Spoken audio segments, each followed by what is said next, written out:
Alhamdulillah, Allahumma salli wa sallim barik ala sayyidina Muhammadin bin Abdillah wa ala alihi wa ashabihi wa man tabi'ahu bi amma ba'd. Ayyuhal ikhwah wal akhwat, ikhwah dan akhwat sekalian yang saya cintai, terutama para pengurus baik di kepengurusan Jakarta Selatan, PKS Jakarta Selatan, maupun pengurus KKP ya, yang mengkoordinir pelaksanaannya pada kesempatan pagi hari ini. Semuanya, ikhwah dan akhwat yang saya cintai, di Jakarta Selatan ini ada file tersendiri di memori saya. Karena saya tinggal ya lebih kurang 3 tahun daerah Insyaallah. Makanya ketika KKP Jakarta Selatan, subhanallah ya, saya ingin membuka kembali file-file kita ya, sekitar tahun 91 dan 90 ya, masih 94. Ikhwas sekalian, jazakumullah khairan atas kebersamaan pada kesempatan pagi hari ini. Kita akan membaca, mentadabburi surat At-Thalaq. Sudah dikatakan oleh kita, insyaallah sesuai dengan waktu yang ada, kita berupaya ayat-ayat yang terdapat di dalamnya kita pahami paling tidak secara umum. Sebagiannya ada yang perlu bahas. Surat At-Thalaq ini termasuk surat Madaniyah ya. Artinya diturunkan oleh Allah Subhanahu wa taala di Muhammad setelah hijrah ke Madinah. Ayatnya tidak banyak, yaitu hanya 12 ayat. Kalau dicetakan Quran standar Madinah ini hanya 2 halaman. Kalau para penghafal Quran, 2 halaman itu biasanya dibaca, dihafalkan sehari kelar. Yang sibuk segala macam ya sesuaikan dengan tingkat peluang waktu yang ada, kesempatan yang ada. Insyaallah semoga dimudahkan Allah Ta'ala untuk tingkat ya, termasuk bisa banyak juga hafalan kita terhadap ayat-ayat Al-Quran. Semoga kita semuanya ikhwah juga punya keinginan, tekad untuk menghafal Al-Quranul Karim. Amin ya rabbal alamin. Kalau sudah hafal juz 30, insyaallah sudah punya modal. Berikutnya adalah tinggal membalik kata. Juz 30, 30-nya taruh di depan. Jadi 30 juz. Ya. Berapa lama nanti akan selesai? Yang penting kita melangkah. Kita mulai bisa setiap hari 1 ayat, setiap hari 1/4 ayat, setengah ayat. Lakukan yang kita bisa. Jangan lakukan yang kita tidak bisa. Kita tidak pernah nyuruh untuk melakukan sesuatu yang kita tidak mampu. Ya. Kita mampu 1 ayat, lakukan. Ya, insyaallah kalau itu bisa kita jaga istiqomah, dalam waktu kurang dari 1 tahun kita sudah hafal surat Al-Baqarah. Karena surat Al-Baqarah itu 286 ayat, sedangkan 1 tahun itu 365 hari. Jadi lebih banyak harinya daripada ayatnya. Subhanallah. Itulah keistiqomahan sebagai karomah yang paling karomah. Mohon maaf, suara bisa ditangkap dengan jelas? Bisa, jelas Ustaz, jelas sekali Ustaz. Baik, terima kasih. Bisa Izin jelas. untuk share ayatnya ya. Ini saya mana tadi? Nah, jadi sebagaimana karakter dari surat-surat Madaniyah pada umumnya banyak membahas tentang aspek-aspek syariah, aspek-aspek hukum yang ada dalam Islam. Apalagi ini berbicara tentang syariah yang berkaitan dengan kehidupan keluarga. Ya. Dalam kondisi keluarga itu sulit untuk dipertahankan, maka pintu darurat, jalan terakhir itu adalah tolak. Dan surat ini membahas tentang tolak dengan berbagai macam konsekuensinya. Ya, nanti dengan adanya cerai, maka ada iddah. Ya, ada iddah. Kalau masih bisa dirujuk, maka berarti ada tempat tinggal dan nafkah yang harus diberikan. Kalau ada anak, masih bayi yang perlu disusui, ini ada pembicaraan tentang bagaimana penyusuan anak. Begitu. Ya. Kemudian ditekankan pada surat ini bagaimana seorang muslim itu, bagaimana keluarga muslim itu dalam berbagai keadaannya. Sampai ketika harus terjadi perceraian, itu semuanya juga dilakukan dengan ihsan. Dilakukan dengan ihsan. Ya. Kemudian bagaimana kalau itu dilakukan dengan ihsan, dampaknya, manfaatnya, ya, keuntungannya, dan apa kerugian dan bahayanya kalau melakukan tolak itu tidak secara ihsan. Jadi utuh, ya, syariat Islam itu membahasnya.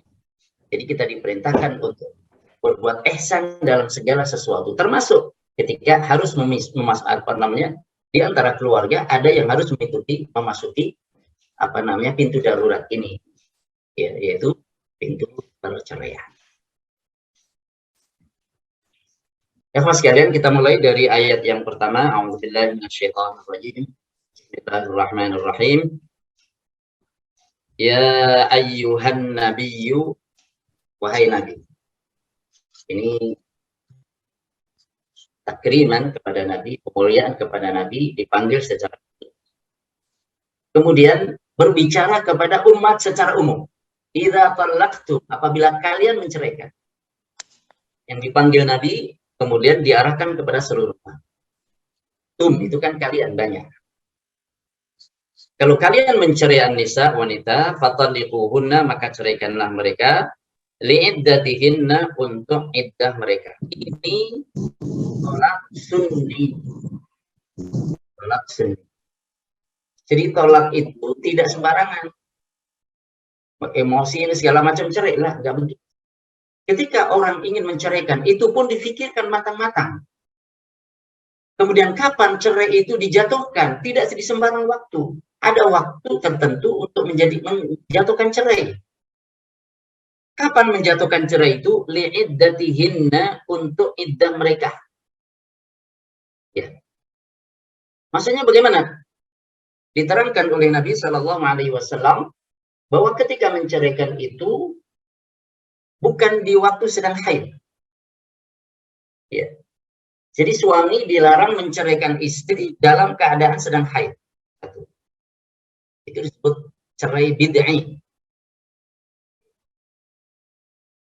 Suami juga jangan menceraikan istri di waktu tidak sedang haid dalam keadaan suci, tapi sudah terjadi hubungan suami istri, ya, hubungan intim suami istri di dalam waktu suci itu. Itu. Mungkin yang seperti ini jarang di antara atau banyak ya di antara umat yang belum tahu. Sehingga cerai dilepaskan begitu saja, na'udzubillah. Ya. Jadi tidak menjatuhkan cerai di saat sedang haid dan tidak menjatuhkan cerai kepada istri di saat dalam keadaan suci, tapi dalam keadaan suci itu sudah pernah terjadi hubungan intim suami istri. Lalu kapan? Menceraikan itu adalah di waktu dalam keadaan istri dalam keadaan suci dan suami belum menggauli istrinya di waktu suci. Itulah waktu menjatuhkan cerai. Jadi menceraikan itu dengan ihsan. Termasuk nanti apakah rujuk kembali atau lepas, itu pun dengan ihsan. Nanti akan kita baca ayat. Wa ahsul iddah, dan hitunglah masa iddah. Itulah masa iddah. Mengapa itu masa iddah? Iddahnya berapa lama? Karena dengan menghitung masa iddah itu, seseorang akan mengetahui kapan ia boleh rujuk dan sampai kapan.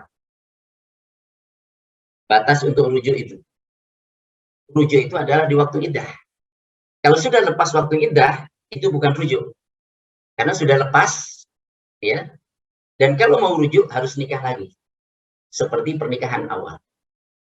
Sedangkan ketika merujuk atau rujuk antara suami istri masih di masa iddah, itu cukup dengan pernyataan bahwa saya rujuk kepada Anda, disepakati itu. Dan dianjurkan untuk dipersaksikan. Sebagaimana dulu nikahnya dipersaksikan, begitu juga ketika tolak dipersaksikan, ketika rujuk dipersaksikan. Subhanallah. Wattaqullaha rabbakum,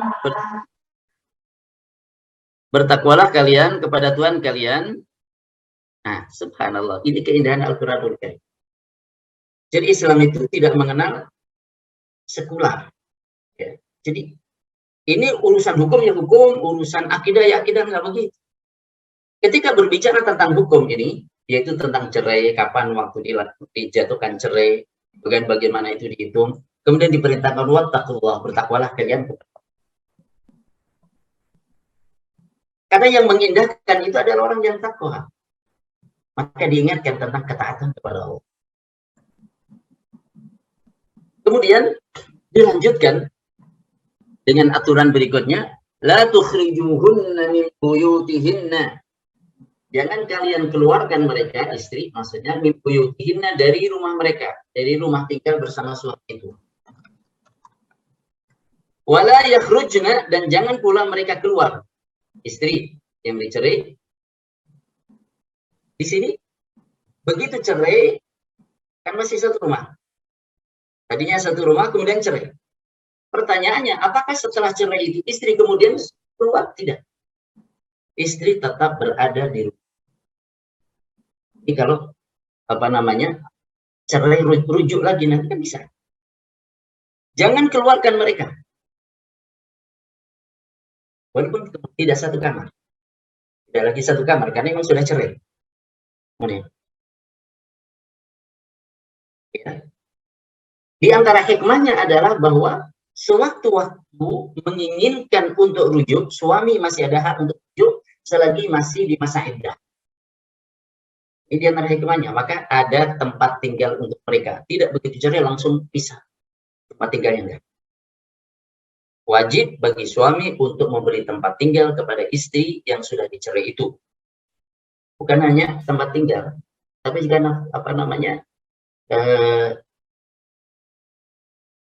apa yang diperlukan di tempat tinggal. Baik. Begitu juga istri yang diceraikan itu tidak boleh keluar. Jadi inisiatif saya tidak mengambil tempat ini, tapi saya ingin keluar. Tidak boleh juga. Karena apa? Karena suami masih punya hak untuk rujuk. Suami punya kewajiban, ya, untuk memberi tempat tinggal, ya, menafkahi. Ya, sebagaimana istri yang sudah dicerai tadi tidak meninggalkan tempat supaya sewaktu-waktu rujuk ini ada kebenaran. Itu aturan cerai dalam Islam. Illa ayyatina bi fahishatin mubayyinah, kecuali kalau istri yang telah dicerai itu melakukan perbuatan yang sangat buruk dan nyata, perbuatan keji dan nyata. Umpamanya banyak kerusakan yang ditimbulkan, bahaya-bahaya yang ditimbulkan, apakah melalui lisannya atau melakukan perbuatan keji yang lain.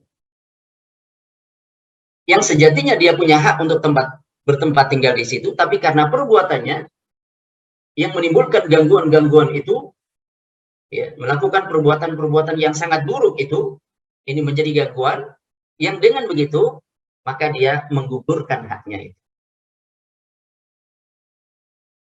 Wa tilka hududullah, itulah batas-batas yang ditetapkan Allah. Wa may yata'adda hududallah faqad dzalama nafsah. Siapa yang melampaui batas tersebut, dia telah diri. Orang melanggar aturan-aturan syariat, dia menzalimi dirinya sebelum yang lain. Termasuk orang berlaku zalim kepada orang lain, sebenarnya ia menzalimi dirinya sebelum orang lain. Maka jangan dikira ketika berlaku zalim kepada orang itu merasa berhasil. Bukan. Bahaya kezaliman terhadap pelakunya itu jauh lebih besar dibanding bahaya kezaliman terhadap korbannya. Di antara pepatah mengatakan bahwa selamanya bahwa pelaku kejahatan lebih besar dibanding korbannya. Ada fitrah manusia di dalam dirinya yang tidak akan merasa tentram dengan perbuatan-perbuatan jahat. Baik. La tadri la'alla Allah yuhditsu ba'da dzalika amra. Saja terjemahnya, la tadri, kamu tidak tahu. La'alla Allah, ya. Kamu tidak mengetahui, barangkali Allah, la'alla Allah yuhditsu, mengadakan, ba'da dzalika, setelah ketentuan itu, ya, setelah mengadakan suatu ketentuan yang baru. Amr, sesuatu yang baru. Apa maksudnya? Jadi Allah Subhanahu wa Ta'ala berikan aturan ini ketika menceraikan, ada ketentuan kapan menceraikan yang sesuai dengan tuntunan Nabi. Kemudian setelah diceraikan, bagaimana tempat tinggal mereka, istri yang telah diceraikan tetap berada di rumah, rumah tinggal yang disiapkan oleh suami yang telah menceraikannya itu. Nah, di penghujung aja disebutkan, kamu tidak tahu. Barangkali setelah itu Allah mengadakan satu ketentuan yang baru. Satu urusan yang baru. Apa? Kalau sekiranya telah terjadi perceraian dan masih di rumah, mungkin barangkali di antara sebab perceraian adalah perilaku-perilaku istri umpamanya, yang oleh suami itu ia tidak berkenan dengan perilaku itu. Tapi selama masa iddah di rumah, dilihat bahwa perilakunya sudah banyak berubah dengan terjadinya perceraian itu. Berubah 180 derajat. Dengan adanya perubahan itu, maka suami berpikir kembali, untuk kita ada perubahan, sudah menyesal istri. Atau kalau kesalahan itu di pihak suami, sebenarnya istrinya berbuat baik sudah. Tapi suami ini yang tidak bisa mengendalikan diri, ya, tidak bisa mengendalikan diri, sampai akhirnya terjadi perceraian. Kemudian terjadi penyesalan. Setelah penyesalan itu, susah ini. Terasa susah, terasa nggak nyaman, terasa kering, terasa ini ketika sendiri bisa makan. Disitulah boleh jadi atau barangkali Allah akan mengadakan sesuatu yang baru. Di antara makna sesuatu yang baru itu adalah adanya kecenderungan untuk menata kembali kehidupan tangga. Karena masih bisa ditempat setiap hari. Karena tempatnya tidak jauh. Dan mengetahui tentang perkembangan-perkembangan yang ada selama masa iddah. Jadi dengan perkembangan masa iddah itu, di mana mengetahui keadaannya secara lebih dekat, nah di situ menjadi bahan evaluasi tentang kemungkinan untuk dipertahankan kembali dengan cara lucu. Itulah indahnya ajaran Islam. Ini ayat yang pertama.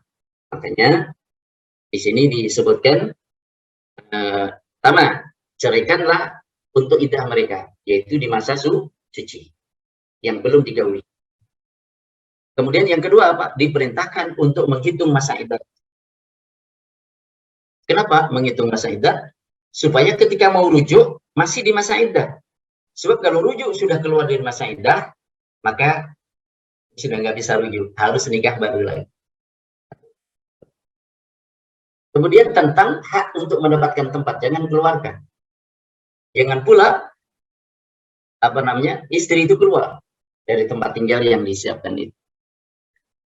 Masya Allah. Kemudian di antara hikmah aturan ini, di mana kita diperintahkan bertakwa kepada Allah untuk mengindahkannya, di antara hikmahnya adalah boleh jadi Allah akan mendatangkan sesuatu yang baru. Di antaranya adalah berupa keinginan untuk kembali melanjutkan hubungan sebagai suami istri dalam satu keluarga. Pernikahannya, akad nikahnya jalin kembali dengan cara rujuk. Kita masuk ayat yang kedua, singkat. Fa'idza balagna ajalahunna, masyaallah. Fa'amsikuhunna bima'ruf aw fariquhunna bima'ruf.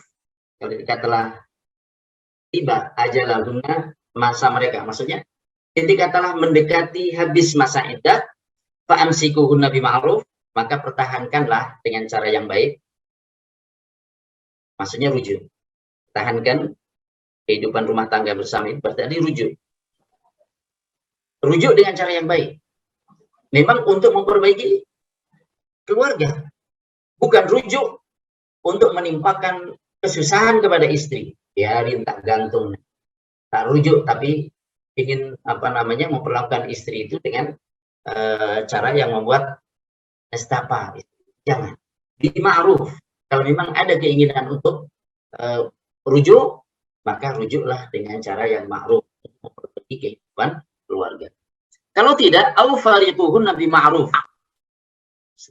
Ya, ketika mendekati mau habis masa iddahnya, pisahlah pula. Kalau mau pisah, tidak mau melanjutkan, tidak mau rujuk, dengan cara yang ma'ruf pula. Dengan cara yang ma'ruf. Orang yang pernah bersama dalam keluarga dengan segala kebaikan, jangan hilangkan kebaikan-kebaikan yang ada itu. Makanya ketika berpisahlah dengan yang ma'ruf. Ya. Dengan cara yang baik. Maka minta maaf satu sama lain kepada kesalahan. Wa ashidu dzawi adlin minkum, persaksikanlah dua orang yang adil di antara kamu. Diperintahkan untuk persaksikan supaya tanggung jawabnya ini juga dijalankan dengan baik. Sebagaimana nikah dipersaksikan, ketika bercerai juga dipersaksikan. Ketika rujuk juga dipersaksikan. Wa aqimus syahadata lillah, tegakkan persaksian itu karena Allah. Dzalika yu'adzu bihi man kana yu'minu billahi wal yawmil akhir. Kembali. Ya. Kembali diingatkan tentang iman.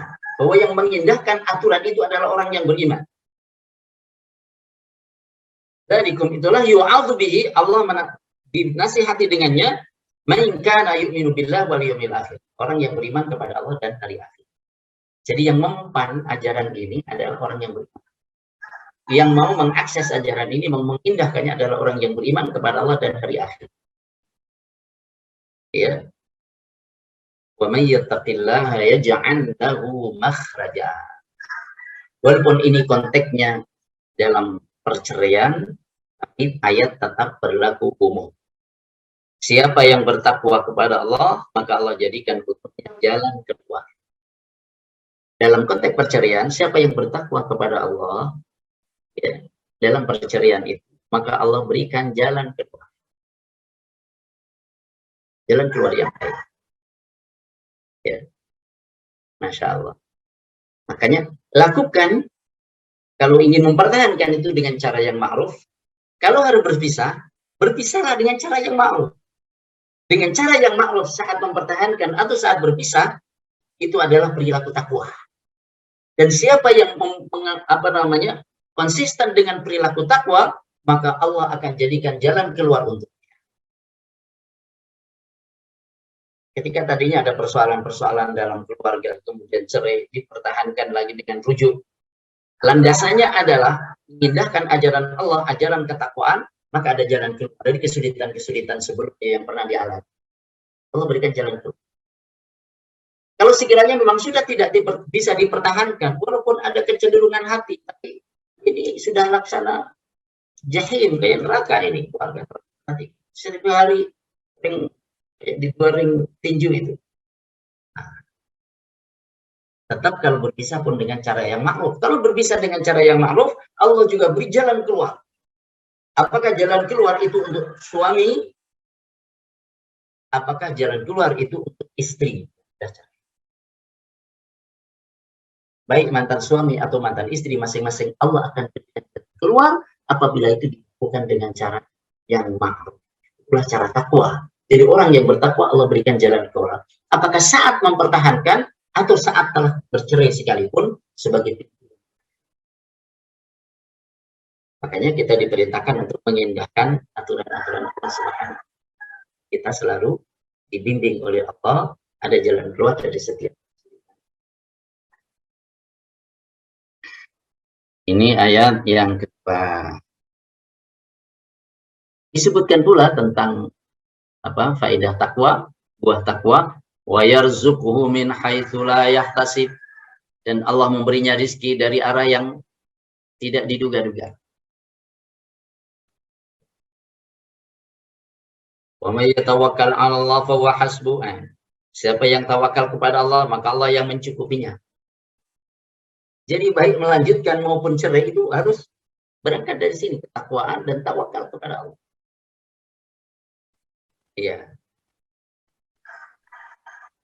Dan tawakal kepada Allah itu ada dua unsur utama di dalamnya. Yang pertama adalah amal, yang kedua amal.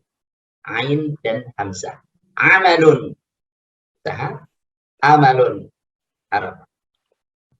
Orang telah melakukan usaha maksimal, kemudian meletakkan usahanya itu di tangan Allah, berharap kepada Allah Subhanahu wa Ta'ala, itulah tawakal. Dengan ketentraman hati, keyakinan penuh bahwa apa yang Allah kehendaki pasti terjadi, apa yang Allah tak kehendaki tidak akan terjadi. Dan Allah tidak menyia-nyiakan kebaikan siapa saja yang berbuat baik.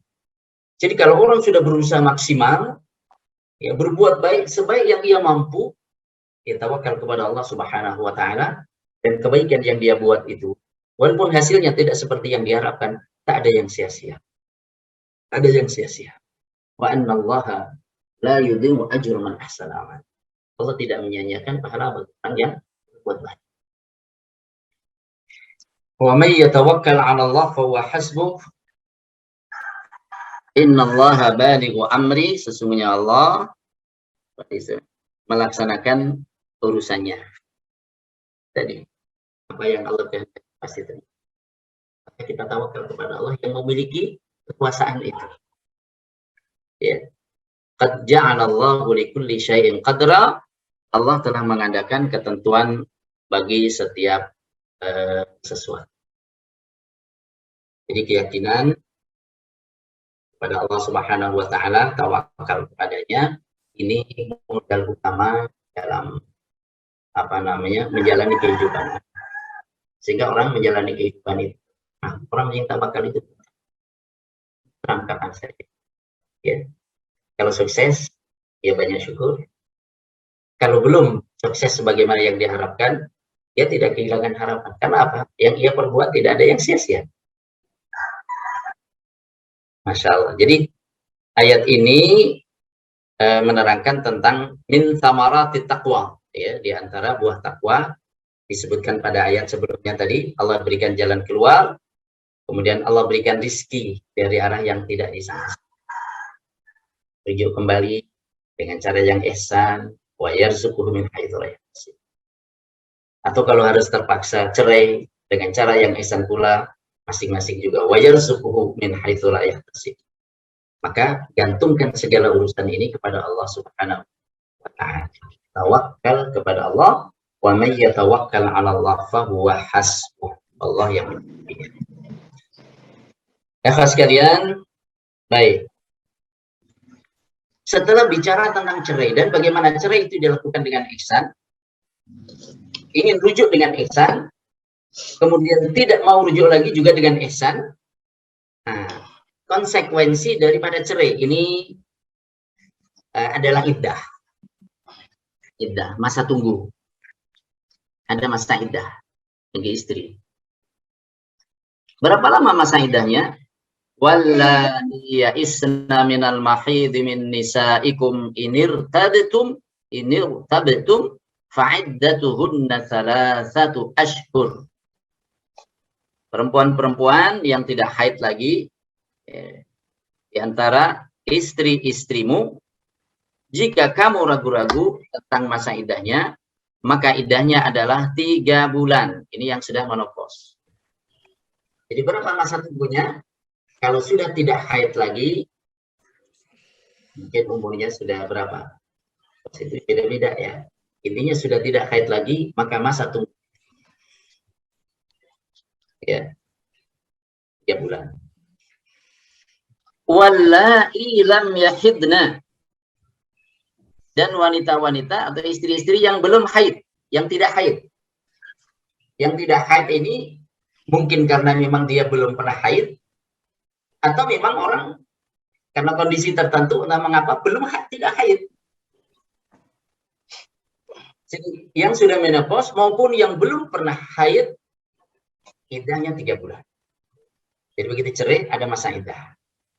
Berapa masa iddahnya? Kalau sudah menopause, iddahnya 3 bulan. Yang belum pernah haid, iddahnya juga 3 bulan. Gitu. Nah, di masa 3 bulan itulah ada kesempatan rujuk. Dan di masa 3 bulan itulah, dibagi iddah mereka ini, wajib bagi suami yang menceraikan memberi tempat tinggal, nafkah untuk.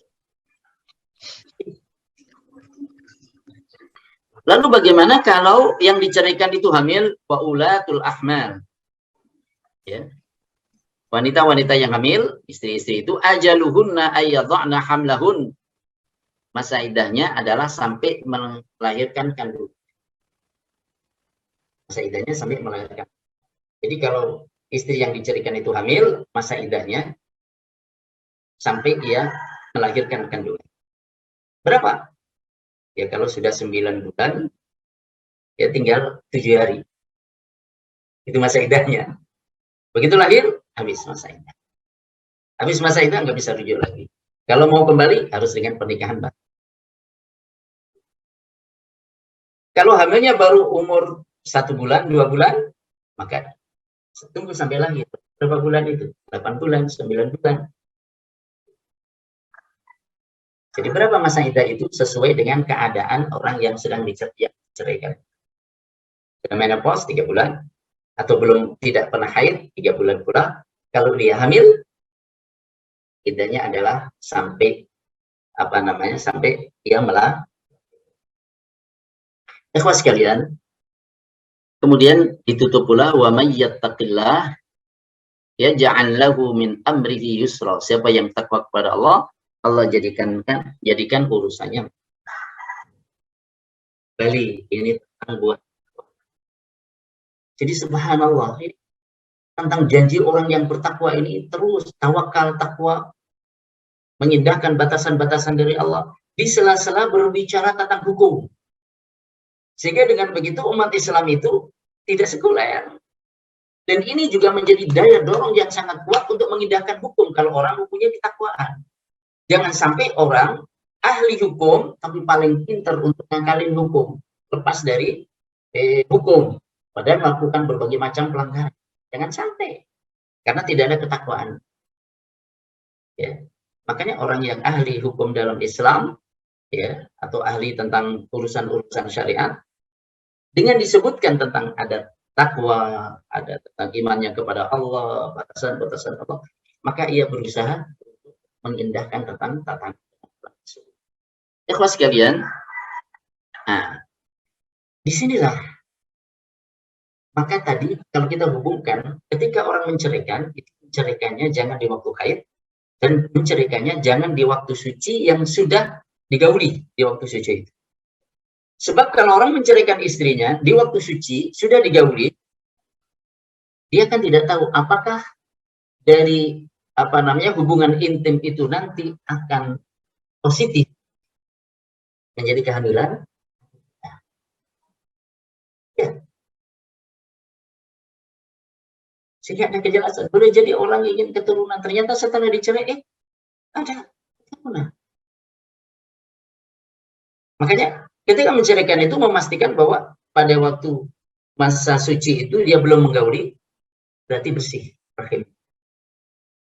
Walaupun begitu masih dikatakan untuk apa? Masa iddah, ya, masa iddah dengan hikmah-hikmah yang diberikan oleh Allah Subhanahu wa Ta'ala, yang dibahas oleh orang-orang para ahli ketika sekarang tentang hikmah daripada itu.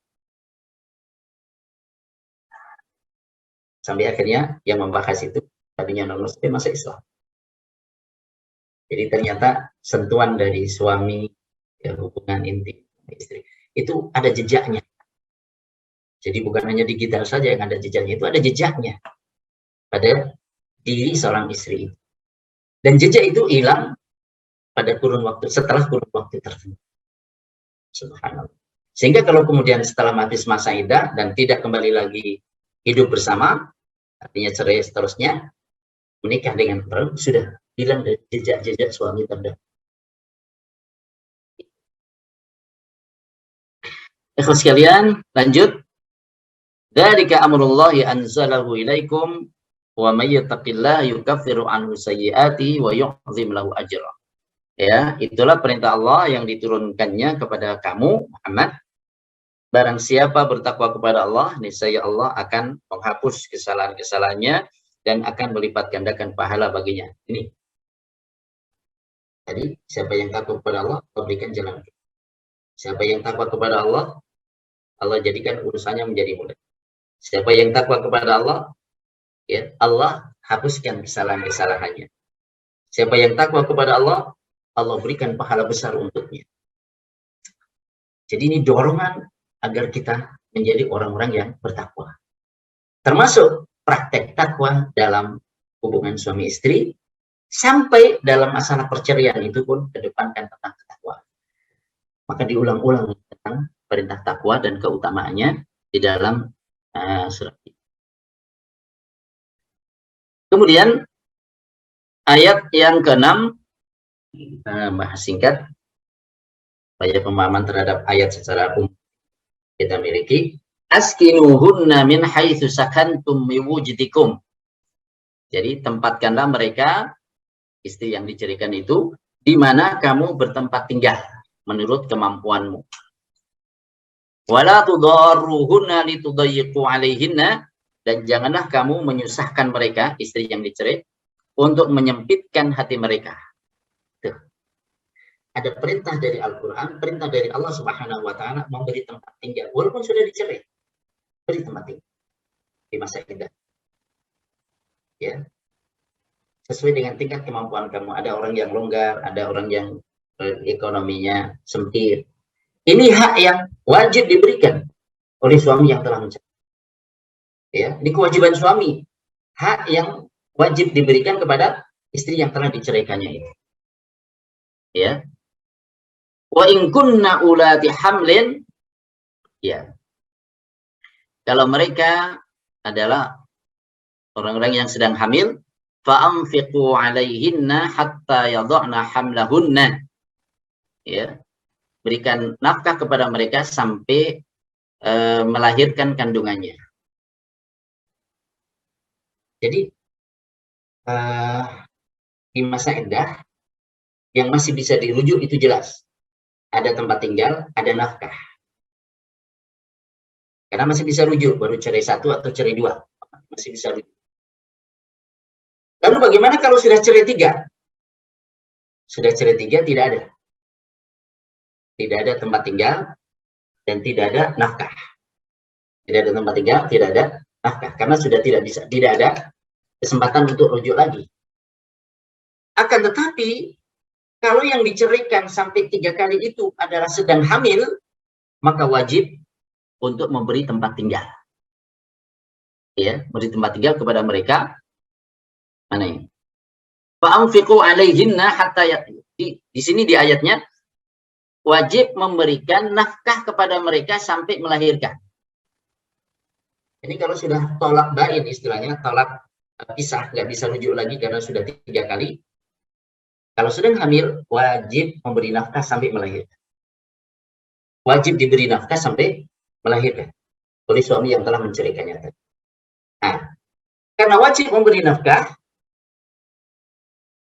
ya, dan itu mengandung anaknya, mau tinggal di mana? Kita lanjutkan. Fa in arda'na lakum fa'atuhunna ujurahunna. Ya. Setelah melahirkan, kan menyusui. Kalau janda-janda yang kamu ceraikan, setelah ia melahirkan, kemudian menyusui anak kamu sendiri, maka fa'atuhunna ujurahunna. Jadi upah atas jasa mereka menyusui itu. Masya Allah. Kemudian diperbincangkan oleh para ulama, di sini kan ada kewajiban memberi nafkah kepada istri sampai melahirkan. Karena nafkah kepada istri sampai melahirkan, walaupun sudah cerai tidak bisa rujuk lagi, itu akan berdampak kepada janin, bisa dipertahankan. Maka wajib nafkah. Setelah lahir, wajib memberi nafkah kepada anaknya. Yaitu anak, yaitu si bayi, wajib memberi nafkah. Dan nafkah utama bagi bayi itu adalah menyusui. Kalau ibunya menyusui, maka ibu yang menyusui itu yang sudah diceraikan berhak untuk mendapatkan upah dari suami. Ingatkan wa'tamiru bainakum bima'ruf, musyawarahkan di antara kamu dengan cara yang baik. Allah, musyawarahkan di antara cerai. Ini urusan anak bersama. Suami istri cerai iya, tapi anak siapa? Anak mantan istri, anak mantan suami. Hubungan anak dengan orang tua nggak bisa. Nasab nggak bisa. Maka wa'tamiru bainakum bima'ruf, musyawarahkan di antara kamu dengan cara yang baik. Ikuti ajaran Allah dengan cara yang baik. Saya mintanya upah sekian. Waduh, saya nggak mampu kalau sekian deh. Nah, kalau nggak mau. Akhirnya, katakanlah nggak mau menyusui. Nggak mau menyusui, akan tetapi tidak bisa disusukan orang lain, nggak mau mamanya. Susu buatan, susu sapi juga nggak mau. Kalau susu yang lain nggak mau, disusukan orang lain juga nggak mau, maka wajib istri. Karena tidak boleh menimpakan bahaya kepada orang lain, apalagi ini hanya. Nah, maka disuruh musyawarahkanlah dengan cara. Ini urusan anak. Tidak ada dosa pada anak itu. Anak itu wajib dipenuhi haknya untuk mendapatkan asupan yang akan membawa kebaikan pada dirinya, kesehatannya, antibodinya. Wa in ta'asartum, kalau kalian dalam keadaan sulit, jadi nggak ketemu lah, menemui kesulitan, berarti di sini nggak ketemu musyawarahnya. Fasaturdi'u lahu ukhra, maka disusukan oleh perempuan yang lain. Kalau disusukan perempuan yang lain, itu namanya ibu susuan. Ibu. Ada hukum-hukum nanti yang terkait dengan ibu yang menyusui. Nah, waktunya udah mau habis. Nah, terus berapa nafkah yang diberikan? Liyunfiq dzu sa'atin min sa'ati. Hendaklah orang yang mempunyai keluasan memberi nafkah menurut kemampuannya. Ya. Wa man qudira 'alaihi rizquhu, siapa yang disempitkan rezekinya, falyunfiq bima atahu. Ya, maka berikanlah belanja sesuai dengan yang Allah berikan kepada. La yukallifullahu nafsan illa ma ataha. Allah tidak membebani seseorang kecuali apa yang telah diberikannya. Saya ja'alullahu ba'da usri yusra. Setelah Allah akan memberikan kelapangan setelah kesempitan. Kalau berangkat dari ma'ruf, ada jalan keluar dari segala kesulitan. Ya, setelah kesulitan ada kemudian janji-janji dari Allah Subhanahu wa taala. Maka kita senantiasa mengindahkan. Jangan mencapai sesuatu dengan cara yang buruk, menyakiti orang. Karena itu akan berdampak buruk pada diri kita sendiri. Jangan puas setelah menzalimi orang, tapi puaslah ketika bisa berbuat baik pada orang. Orang yang paling bahagia adalah orang yang paling banyak berbuat baik dan membahagiakan orang. Maka bahagiakan diri kita, apalagi dalam urusan-urusan yang sangat penting ya dalam urusan. Kemudian diingatkan pada ayat yang ke-8 ini tentang bahaya orang yang tidak mengindahkan aturan Allah. Di sini ada penduduk suatu negeri yang diazab oleh Allah Subhanahu wa taala karena tidak mengindahkan. Ini contoh itu orang-orang yang tidak mengindahkan ajaran Allah, tidak takwa. Itu akibatnya. Gitu. Masih ayat 9 menerangkan tentang akibat itu. Begitu juga ayat yang ke-10. Ya. Ditutup dengan qad anzalallahu ilaikum dzikra. Allah telah turunkan kepadamu dzikra, peringatan. Nah, yaitu Rasul yang membacakan ayat-ayat Allah dengan jelas untuk mengeluarkan orang-orang yang beriman dan beramal saleh dari kegelapan menuju cahaya.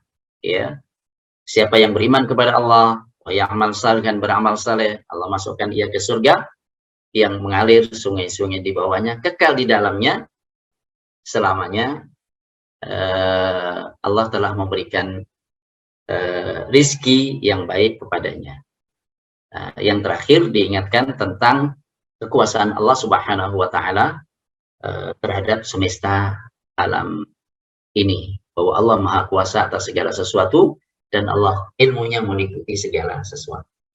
Jadi penutup-penutup ini mengingatkan kita tentang kemahakuasaan Allah Subhanahu wa Ta'ala dan segala kebaikan ada dalam taat kepada Allah dan segala keburukan ada dalam perbuatan durhaka kepada Allah Subhanahu wa Ta'ala. Sebagai penutup, karenanya kalau kita dipanggil, hai orang-orang beriman, siaplah.